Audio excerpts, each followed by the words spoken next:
जिंदगी का सफर भी बड़ा अजीब होता है।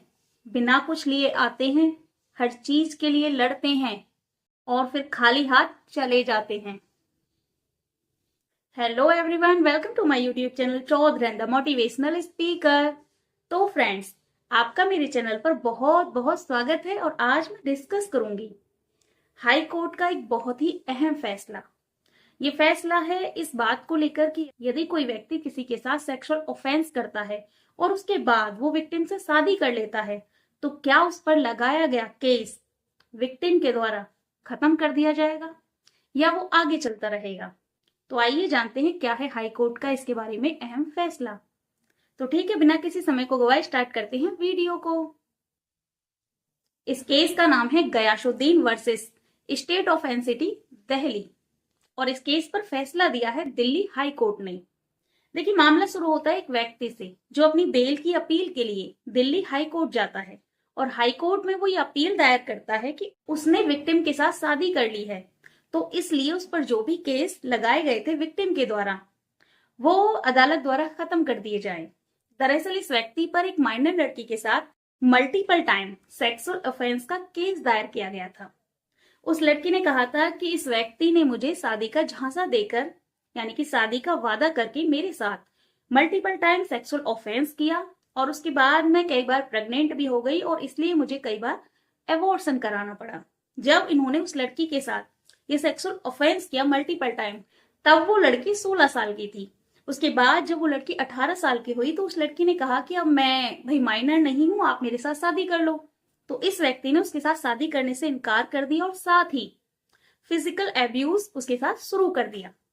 उसके बाद ही लड़की इन पर केस फाइल कर देती है और इनके अगेंस्ट पॉस्को एक्ट के तहत केस दर्ज किया जाता है। उसके बाद ये उस विक्टिम लड़की से शादी कर लेते हैं और फिर दिल्ली हाई कोर्ट में अपनी बेल की अपील के लिए आते हैं।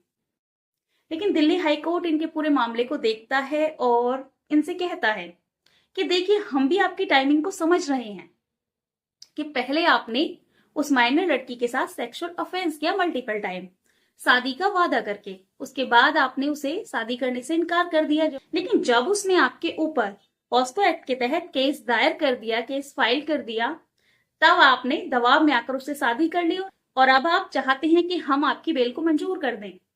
तो दिल्ली हाई कोर्ट ने कहा, देखिए, आपने उस लड़की से शादी कर ली, बहुत अच्छी बात है, बहुत बढ़िया किया आपने, लेकिन इसका मतलब ये कतई नहीं है कि आपके ऊपर से जो केस है वो हटा दिया जाए, क्योंकि आपने क्राइम तो किया है ना। शादी का मतलब ये कतई नहीं है आपके ऊपर जो केस चल रहा था, जो आपने क्राइम किया था, वो खत्म हो जाएगा, केस तो आपका चलता रहेगा। दूसरा जो पॉइंट आता है, इसके साथ ही जो लड़की जिसके साथ इन्होंने शादी की थी वो भी अपने बयानों से पलट जाती है। वो लड़की कहती है कि जो भी एफआईआर दर्ज की गई थी वो मुझे नहीं पता कि पुलिस वालों ने उस एफआईआर में क्या लिख दिया था, मुझे नहीं पता। तो कोर्ट कहता है कि आप एक लॉ की स्टूडेंट हैं, जो विक्टिम थी वो लॉ स्टूडेंट थी, कि आप एक लॉ के स्टूडेंट हैं, उसके बावजूद ऐसा कैसे हो सकता है कि जो भी एफआईआर में लिखा गया हो आपको ना पता हो, आप अनपढ़ नहीं है। दूसरा, इंडियन लॉ के तहत जब कोई व्यक्ति कोई एफआईआर दर्ज कराता है तो उसके बाद उसको वो एफआईआर स्पष्ट शब्दों में, जो भी भाषा वो बेहतर तरीके से सुनता और समझता है, उस भाषा में उसको वो एफआईआर पढ़कर सुनाई जाती है, ताकि वो व्यक्ति समझ जाए कि जो भी एफआईआर वो दायर करा रहा है उसको पता होनी चाहिए कि वो एफआईआर क्या दर्ज करा रहा है।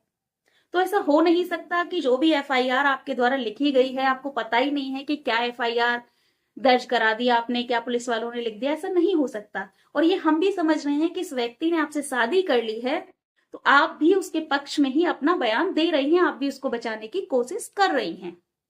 तो कोर्ट ने उस व्यक्ति को बेल नहीं दी। कोर्ट ने कहा कि विक्टिम के साथ शादी करने का मतलब ये नहीं है कि आपका अपराध खत्म कर दिया जाएगा या आपको बेल मंजूर करा दी जाएगी। शादी करने से आपका अपराध खत्म नहीं होता, इसलिए हम आपको बेल मंजूर नहीं कराएंगे, केस तो आप पर चलता रहेगा। और इसके साथ ही दिल्ली हाई कोर्ट ने उस व्यक्ति की बेल एप्लीकेशन को डिसमिस कर दिया। तो ये था दिल्ली हाई कोर्ट का एक बहुत ही अहम फैसला। अब इस फैसले के समाज पर क्या असर पड़ेंगे, तो देखिए, ये फैसला सबसे ज्यादा अहम इसलिए है कि यदि हाईकोर्ट इस फैसले में उस व्यक्ति को अपराध से मुक्त कर देता, यानी कि दोष मुक्त कर देता और उसकी बेल को मंजूर कर लेता, तो ऐसे बहुत सारे केस समाज में बढ़ते, जो कि बढ़ भी रहे हैं, और इससे समाज की जो नैतिक मूल्य हैं उनमें भी कमी आती। साथ ही जो लोग इस टाइप के कृत्य करते हैं, जो लोग शादी का झूठा झांसा देकर लड़कियों को बहला फुसलाकर उनके साथ सेक्सुअल एब्यूज करते हैं, उसके बाद जब वो लड़कियां प्रेग्नेंट होती हैं तो उससे एबॉर्शन भी बहुत ज्यादा बढ़ते हैं, और ये कैसे जीव से उसके जीवन का अधिकार छीन लेता है जो अभी इस दुनिया में आया ही नहीं। साथ में लड़की लड़कियों के चरित्र में भी कमी आएगी। और इसके साथ ही मैं तो ये कहूंगी कि यदि कोई लड़की किसी के साथ अपनी मर्जी से रिलेशनशिप में है तो ये बिल्कुल गलत है कि वो लड़की जब वो लड़का उसे शादी से मना कर देता है तो उस पर रेप का केस दायर करती है। तो उस पर रेप का केस दायर नहीं होना चाहिए, क्योंकि रेप की सीधी सीधी डेफिनेशन होती है जबरदस्ती किसी के साथ सेक्सुअल ऑफेंस करना। लेकिन यहाँ पर लड़की के साथ लड़का जबरदस्ती सेक्सुअल ऑफेंस नहीं करता, बल्कि वो लड़की अपनी मर्जी से उसके साथ होती है। यदि केस लड़के पर दायर होता है तो लड़की पर भी केस दायर होना चाहिए, क्योंकि वो भी अपनी मर्जी से उसके साथ थी। सामने वाला आपसे वादा कर रहा है, जरूरी तो नहीं कि वो उस वादे को निभाए।